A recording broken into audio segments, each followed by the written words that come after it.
everyone come with us in our unexpected hiking trip. So here I'm with Arian, Rachel, Sunday, and Jake. Time we are waiting to climb kaya mong plano ato jud mi sa Aklopan. But unfortunately, dugay man kay si climb, so we decided ato na lang mi sa gingon ni Rachel nga place which is kani nagsakay na mig tricycle padung Welcon. So fast forward, nagsakay na mig minibus padung sa Pardo.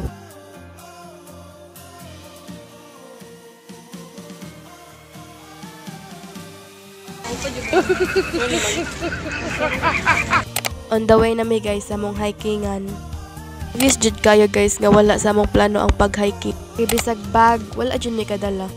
Bisag shoes, wala mi nakasuot, nag-slippers jud mi tanan. Kay lagi among plano jud sa Aklopan but dugay man jud kayo si climb. But anyways, nag-start pa gani mig lakaw, gihangak na mi. Look sa mong giagian guys. More siyag padong langit. Chares. Almost there na jud mi guys. So here, makita na namo ang view gikan sa babaw. Pang-uha ang mga tamo, palita mig tubig na may baligya sa antikels. So kanina lang limonade nga, grabe ka tamis. So here's the view from the top. Enjoy watching guys.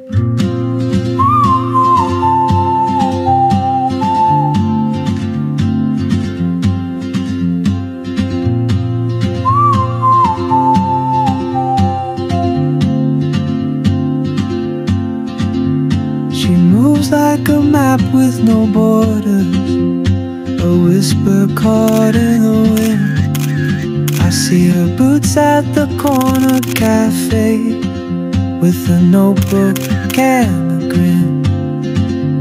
She's chasing skies I've never named while I stay in my lane. An hour later. Ito guys, manguli na mi guys.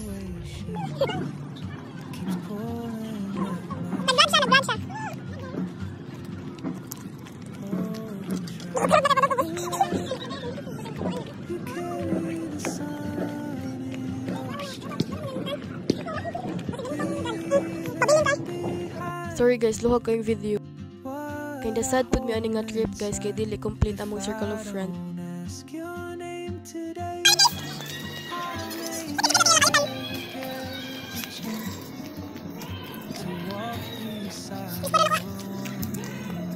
So mao to naog na mi ani guys.